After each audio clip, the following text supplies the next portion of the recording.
Maaliif biyyi tokko mootummaa malee hin jiraattu. Mootummaan erga jiraatee immoo nageenya biyya tokkoo eegsisuudhaaf dirqama isaati. Kanaaf haala nageenya haaraa rakkoo nageenyaan buqqa'ee magaalaa garaagaraa keessa faca'ee jiru dhiyeessaa dhuftaan jedhee maaliif bakka tokko hin qubachiifne. Maaliif barandaa namaa jala burra waan ta'eef qaamni hidhatee jiru kan mootummaa keessa jiru ati shaanidha jedhanii darara hamaa nurraan gahaa jiru jechuudha. Nun goda biyya keenya kan baqannu shaanidha. Asitti immoo kan darara nurraan gahu qaama mootummaati jechuudha. Magaalaa keessatti qaama mootummaa dadhabne baadiyyaa keessatti qaama hidhatee laga jiru dadhabne jechuudha. Yoo firri keenya deemnee awwaallachuu bo'uuf hin dandeenyu kun maaliif mootummaatti hin mul'anne wanta jedhu gaaffii gosa guddaadha jechuudha. Adde Biraanee gara keessan dhufa. Gaaffii lamaan Oromiyaa irra dhageenye kanaaf deebiin maal ta'uu qaba jettanii yaaddan sin? Yaa dhugaadhaa calqaba mootummaan biyya kamiyyuu olaantummaa seeraa fi nageenya buusuu qaba, eegsisuu qaba. Mootummaattis aanes immoo warri qaamonni nageenya sun akka boora'uuf sababa ta'anii isaanillee karaa mataa isaaniitiin uummata isaanii sana maal gochaafi jira, maal keessa jira, akkamitti rakkoo uummata keenyaa kanaa karaa kamiin furuu dandeenya isa jedhu xiinxalanii isaanillee karaa isaaniitiin waan uummataaf ta'u hojjechuu qabu. Qaama keessattuu Amboo keessa, baadiyyaa Amboo keessatti, Waddeessa keessatti itti eenyaanan beeka. Qaama kootitti wareegan. Kan wareegames qaama kooti, kan wareegama sanaaf immoo sababa ta'ee qaamuma koo Oromoodha. Kanaafi uummata keenya maal keessa jira? Maaliif kana gochaa jirra? Eessa ga'uuf? Maal argachuuf? Furmaata akkamii bira ga'uuf? Uummata dhuguma qabsoofnu sana karaa kanaan gaaffii isaa hafee jennu sana argachuu dandeenya xiinxaluu qabu. Dhugumatti qabsoo xiqqii keessaa bahuu qaba. Qabsoo dhugumatti uummanni barbaadu irratti hojjechuu qaba. Baay'ee nama gaddisiisa. Qotee bulaan qotaan jiru. Waan takka seenaa Oromoo keessatti akka ilaalcha kootti hagan guddadhee waggaa 40 oliidhaan agahee fi argeen beeknetu ta'e. Naannoo warri kootti dhalatanii jiraachaa jiran jechuudha. Kun kan ta'e immoo Oromoon. Qaamni lachuu inni biyya bulchuus Oromoodha. Inni immoo mirga Oromootiif anis qabsaa jedhu Oromoodha. Isaan lachuutu walitti araaramanii uummata keenyaaf uummata kootiif nagaa kennuu qabaniin jedha. Yeroo jalqabdan qaama dhimma kanaaf boora'uu kanaaf sababa ta'e jettaniittu sanirratti xiqqoo bal'inaan eenyu sababni?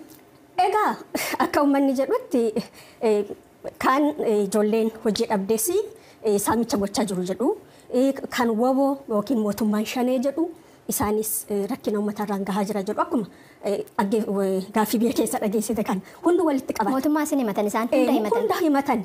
Kanaaf hundi isaaniitu inni hojii dhabee hanna keessa seenes. Inni biyya bulchus. Inni hidhatee qabsoo harka duwwaatiin mootummaa wayyaanee kuffisee hidhannootiin karaa nagaa galee hidhannoodhaanan gaaffii hafee bakka nangaa jedhee uummata keessa seenee jirus sadanutti gaafatamummaa qabu. Asirratti kan tokko nagaa ta'ee tokko bilisa kan bahu hin jiru. Hunduu uummata miidhaa jira. Kanaaf Oromoon ofitti araaramuu qaba kan inni jedhuuf. Alaan dhufne isa darbee sirna wayyaanee kuman. Itti darbee sirna durii sana nafxanyaa kuman. Amma garuu sirnichi kan Oromooti Oromoon ofitti deebi'ee nagaa uummata isaatiif kennuu qaban jedha. Quba walitti qabuun hin taatu. Sirraa'utu ta'a. Waan darbeerraa xinxaalanii maaliif as geenye isa jedhan ilaalanii bu'aa maaliis immoo buusne. Uummanni maal keessaara? Maal jechaara? Mootummaanis inni nan qabsaa jedhus inni hatus hanni isaa gahu.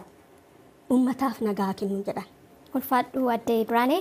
Dr. Milkeessaa isinoo dhimma wal fakkaatu irratti yaada keessa. Ani xiqqoo yaada addaa ta'uu mala.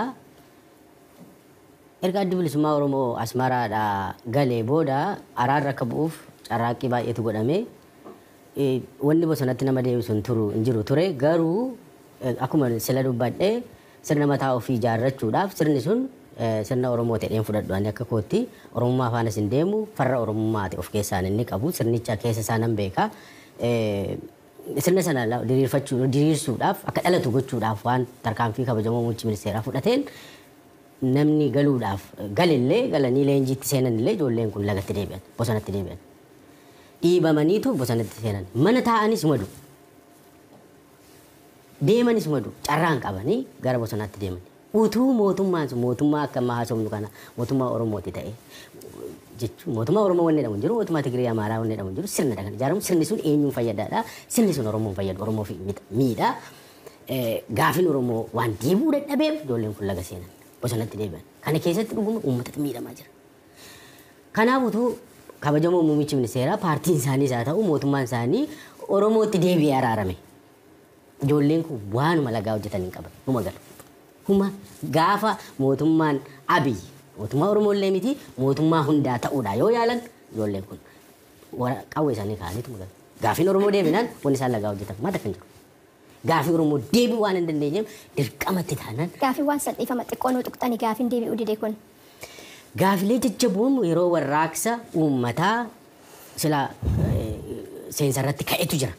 Gaafii Oromoon itti qabsaa ture waggoota 60 darban gaafataa ture mootummaan Itoophiyaa hin dimokiraataa moo dimokiraata'u haa dimokiraata'u gaafata Oromooni afaan Oromoo afaan keenya afaan hojii federaalaa nuufaa ta'u birookiraasiin mootummaa federaalaa harka caalu saba tokkoon qabamee jiru Oromoon gahee isaa haa qooddatu tokkummaa Oromoo haa deebi'u eessa akka jirru amma haalaan tokkummaa gaafii jabduu ture gaafiin tokkummaa Oromoo gaafii Oromoo keessa har'a tokkummaan Oromoo eessa jira utuu tokkummaa ofiin obbushuu gaafii ofiin obbushuu har'a ofiin obbushuun jira paartiin amma uumame kun masaraa mootummaa keessaa hanga matammaatti hanga moyaaleetti ofii muuda sirni federaalizimii cabeera barsiisaa barataa federaalizimii ani gaafilee jajjaboon hanni haa dhaabbatu ture yeroo sana maaster pilaanii wal qabatee kan ka'aa ture hanni ija baasiitu warra institutionalize ta'e gaafiin Oromoo kana deebiinsaa kana dimokiraasii taaceenuu ture gaafiin Oromoo mi'a laallu filannoo walaba ta'e gaggeessinu jira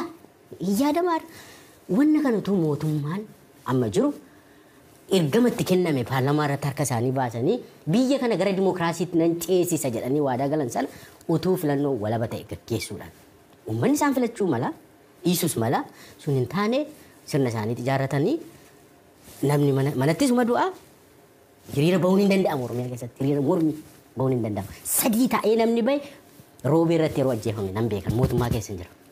Hiriira mormi civil society hin danda'amu Oromiyaa keessatti Itoophiyaa keessatti yoo kun dhufe ijoolleen kun lagaa gaafii dhumaan qaban gaafii Oromooti ijoollee kana lagatti ergee kanaafuu uummanni dararamaa jira jechuudha.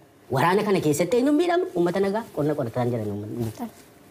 Kanaafi gaafii uummanni gaafataa jiru dhugaadha garaa nama hammeessa. Ulfaadhu Dooktar Milkeessaa gaafiin viidiyoodhaan qophaa'ee tokkotu nu hafa. Namoota Oromiyaa keessaa buqqa'anii yeroo ammaa magaalaa Bahar Daar jiran keessaa ጋፊን ኩን አንጋፈተሜ ኪኖ እኔ ባየ ምልክት ባላለው የተፈናቀልኩበት ቦታ ቀለም ወለጋ ሰዮ ወረዳ አሪጳ ቀበሌ ገበሬ ማህበር ልዩ እኔ ባየ ምልክትን ጀራማ ኢዶናን ራፎን ቆልቸሜ ቀለም ወለጋ አና ሰዮ ወልዳ ቆናን ቡዳ አሪጳ በካዳ ጎቲ ቀሴ ጀራም ቱራቲ እኔ ጋፊን ኮ ቡራ ኑቲሮ ቡቃኔ ዱፍኑ ቀበኛን ኬኛ በርበዳ ከሚትኑፍ ዴቢያ achi deebi'uu barbaanna sababaan isaa bakka itti dhalannee guddannee jechuudha waggaa 40 jechuun umrii nama tokkooti gaaffiin kiyya lammataa warra namni irraa du'e anarraa jalqabee warra qaamni miidhame hirpha mooraalii maalii hirphitu sadaffaa kan kana fide uummata Oromoo miti namoota siyaasaa Oromooti dargaggoota balleessitan akkam gootanii deebistu akkamitti deebinee walitti makamnee waliin jiraanna ዙረን በአንድ ላይ የምንኖረው ተቀላቅለን እንደ ብለው ነው አዲሴና ጋፊ ለመሰዲ አማ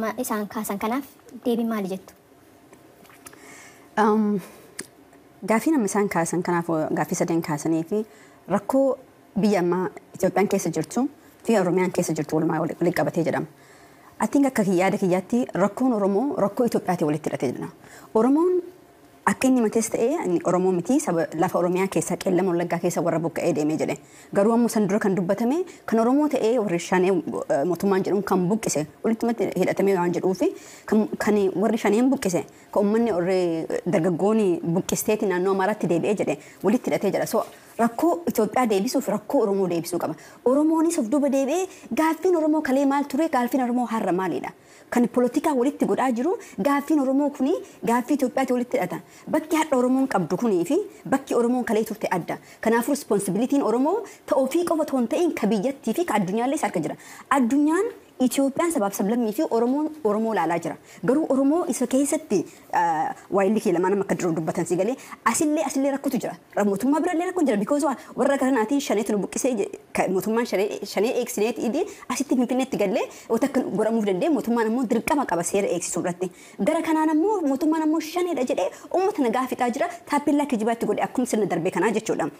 nama kanaaf kan nagaa dhabuuti qellama Wallaggaa irraa buqqa'ee gale kan inni qubatti qabaa jiru poolitikaa kan akkamitti naga buusanii naga san ka buusuu danda'anii Oromoon bakka of jiru rakkoo isa keessa jirtu bari qabeenya kaleetiin har'a mana ijaartu. Beekumsa waggaa dabreetiin hadha waa garuu hin dandeettu. Yeroo kanarra dhaabbatee Oromoon eessa jirra? Oromoon ofuuf gaaffii isaa deebisuu qofa otoo hin ta'in gaaffii dirqama Itoophiyaa guutuu harka isaa jira. Kana ammoo beekeetiin kun responsibility fi opportunity dha. Uummata ofii gaaffii Oromoo deebisuu qofa tiyya qofa jettu tan teellee dhabdee tana maallee dhabsiste jetta. Oromoon akka guddina isaatiin bakka jireenya isaatiin tasgabbii nama maraatii fi responsibility isaatti oolan. Tasgabbii kana keessatti ammoo mootummaan harka guddaa qaba. Oromoonis kana beekeetiin mootummaan kun laala waraanni bilisummaa Oromoo torbee kana mootummaa hojii taa'ee jira. Mootummaa hojii taa'ee gaaffii dhiyeessee jira. Gaaffii sun kan dhiyeesse maali? Mootummaan kun mootummaa Oromoo ta'uu isaa argee jennaan amanee jennaan waliin haa bulchuu waan adda addaa transparency ni haadha mamu kakaasame keessa eega kana ta'ee akka kalee dubbachuu hin dandeenyu. Akka kalee iyyuu hin dandeenyu. Dhukkuba kan kee kaansarii yoo keessa kan kee jiraattee fi yoo gangiriina ta'e bifa tokkoon hin laallu. Tokko dafee kan Oromoo qabutu jira. Tokko ammoo suutaan kan fayyisu jira. Rakkoon Oromoo kan kalee turee fi kan hadha jiru gargar waan beeknee fi fala Oromoo qofa otoo hin ta'in Itoophiyaa fi namoota akka buqqa'ee jedhe kan mana ofiisii dhiisee jedhe bakka waggaa 40 jiraateetiin naannoo maratti ka deebi'e kanaa fi ka fala ta'uu ka danda'u dhuguma poolitikaa Oromooti. Poolitikaan Oromoo ammoo sammuu kaleetiin abjuu kaleetiin hadha jiraachuu hin danda'u Oromoon kan dammaqeetiin adda baafatu qaba. Kiliir ta'uu qaba gaaffiin isaa. Gaaffiin Oromoo maali? Yes. Mootummaan kun mootummaa Oromoo yoo akka ta'e kan jennu taate akkaataa mootummaa kan keetiin haasoftuu fi akkaataa diinaa haasoftu garagara. Kanaafuu haasaa keenya jiru qabnan jedhaan. Tole, addi seenaa ulfaadhaa. Mariin keenya akka itti fufetti jira. Amma immoo keessummoota keenya as istuudiyootti argamanitti deebinee gaaffii tokko fudhanna. Galatoomaa maqaan koo Zannabach Kurmeessaa yookiin immoo haadha seenaan jedhama. Naannoo Waashingtan DC irraa hin dhufe. Ani gaaffiin kiyyaa waa'ee waraana shanee jedhamee dubbatamaa jiru kana waraanni bilisummaa Oromoo waggaa 50 ol bosona keessa iddoodhuma isaan amma jiraachaa turan tureeyyu. Garuu immoo mootummaan shanee jedhamu kun adda dhufee uummatni jeeqamaa jira. Uummanni dararamaa jira. Maaliif? Mootummaa shanee jedhan kana adda ijaaranii bobbaasaniin booda uummanni keenya dararaa guddaa keessa jira jedheetan yaada. Mootummaa shanee yeroo jettan xiqqoo ifanaa godha. Otoo beekee sittan himaa mootummaa shanee hin beeku. Mootummaa shanee asumatti hin dhaga'ee miidiyaa irraan dhaga'ee eenyu akka ta'es hin beeku. Ani kan hin beeku waraana adda bilisummaa Oromoo waraana bilisummaa Oromoo waboodhaan beeka.